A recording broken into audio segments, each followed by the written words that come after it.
Hey guys, so since it's Christmas season, I thought that I would come here in front of our Christmas tree and our stockings and our Christmas setting and read to you from my book, The Heart of Christmas, which is a collection of short stories that focus on Jesus being the heart of Christmas. And because I'm sitting on the floor, as you can see, my husky may be popping in and out of this video to join us as a little bitty guest. He's obsessed with licking me and stuff, so he may or may not keep popping into the video.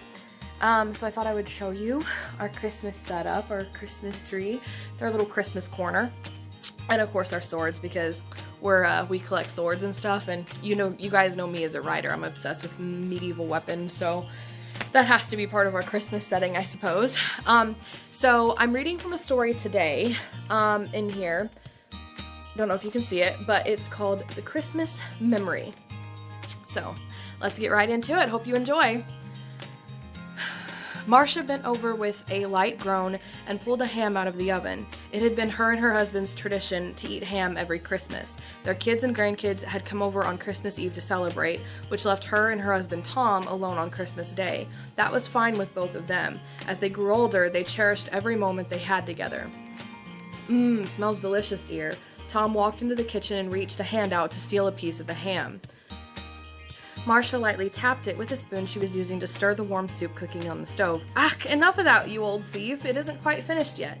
Tom's mouth turned up into his classic grin that always made her stomach flutter. His face was far older and more wrinkled than it used to be, but the smile always stayed the same. Old? Old, I beg to differ. I'm not that old at all. Marcia laughed as she placed the ham back on the oven rack and started to reset the timer.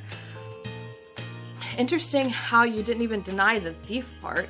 Tom came up behind her and wrapped his arms around her waist as he kissed her neck. Even at 52 years together, the movement still brought shivers to her body. Well, no, but you're the thief around here. Marcia gasped and turned around on him, gently poking his chest. Excuse me, but I'm not the one who steals food from his wife all the time. Tom placed a gray strand of hair behind her ear and kissed her forehead. You stole my heart, which makes you the thief, he whispered. It was cheesy as all get out, but it certainly made Marcia's cheeks heat up. You're a sweetheart. She leaned in and returned his kiss and squeezed his hand. I know, and you're beautiful. Marcia waved him off, but Tom grabbed her hand and forced her to look up at him. I mean it, Marcia. You're the most beautiful woman in the world. Marcia cackled. I think you're biased. Tom shrugged. Maybe, but I'm alright with that. Marcia smiled and shook her head at him. She gestured to the love seat situated in one corner of their living room, across from the large Christmas tree in the other. The tip of the star at the top barely brushed the ceiling. Most of the presents beneath it had already been opened, except for the few that Marcia and Tom had bought for each other to open today. Do you think it's time to open our presents yet? Marcia asked. Tom nodded and started toward the tree. I don't see why not. He bent down with a huff and shuffled through the four that were there. When he came to one of his, he pretended to shake it. Marcia stared at him in shock. Thomas Baxter, if you shake that present, I'll hurt you. Tom laughed and set it back down. He grabbed a medium-sized rectangular one and handed it to her. Here, open yours first. Marcia took it with a short nod and sat down on the love seat. The present had been perfectly wrapped, which made her smile. Tom had always been particular about the way he wrapped presents. Every piece of tape had to be precise, all the corners folded perfectly with no wrinkles. Marcia, on the other hand, had always tried to get the wrapping finished as quickly as possible. Had to, with 5 kids and 8 grandchildren, plus her siblings and nieces and nephews. Everyone always knew which presents she had bought because they were the sloppiest. Sometimes she had not cut out enough paper the first time, so she cut out another strip to hide the hole, and the corners usually turned out wrinkled and twisted. Tom often joked he couldn't look at her presents because it bothered him too badly. Are you going to open it or keep staring at it, Marsh? Tom joked with a smirk. Marcia rolled her eyes at him and opened it, feeling slightly guilty for ruining his masterpiece. Inside was a smooth black leather book. What is this? Her first guess would have been an empty picture album. Tom knew how much she loved documenting everything, even though her kids had taught her how to use a cell phone, she still preferred to do things the original way. Open it, Tom smiled at her. Marcia opened the first page and a series of pictures lay inside. Each one came with a precious and cherished memory. What is this? Tom stood to his feet and sat down on the love seat beside her. He held out his hand to the first picture in the far left corner, which was a picture he had taken of her the night of their first date. You remember I asked for your photo and you said no, the cameras were too new and you weren't photogenic?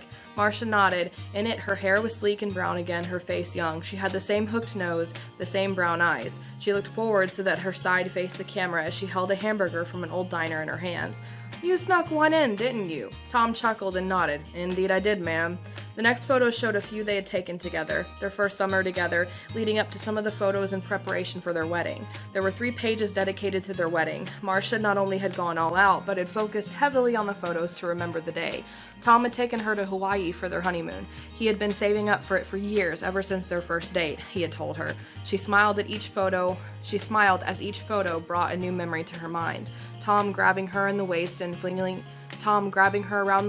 flinging her in circles with him through the waves that crashed on the beach, strolling across beautiful scenery, learning from the locals, swimming in the ocean. Then, Tom had been shipped off to Vietnam.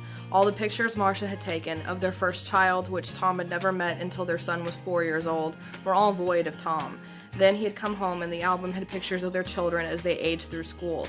Each child's graduation photo, their wedding photos, their wedding pictures, and each grandchild as they had been born. The last one just had a birthday earlier in the month and the pictures Marcia had taken were in there. She hadn't even remembered getting them printed off yet.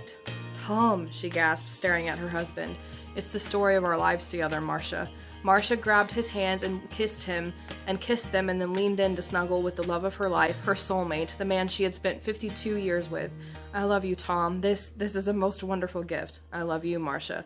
Merry Christmas, dear. Marcia kissed her husband, relishing the feel of the fire from the fireplace on her skin and the lights from the Christmas tree. Merry Christmas, Marcia. So, I hope you enjoyed that short story called The Christmas Memory, which is in the heart of Christmas, and I published it last year, so I hope you enjoyed, and I may or may not come back with more short stories from this collection. Hope you enjoyed. Thanks for watching.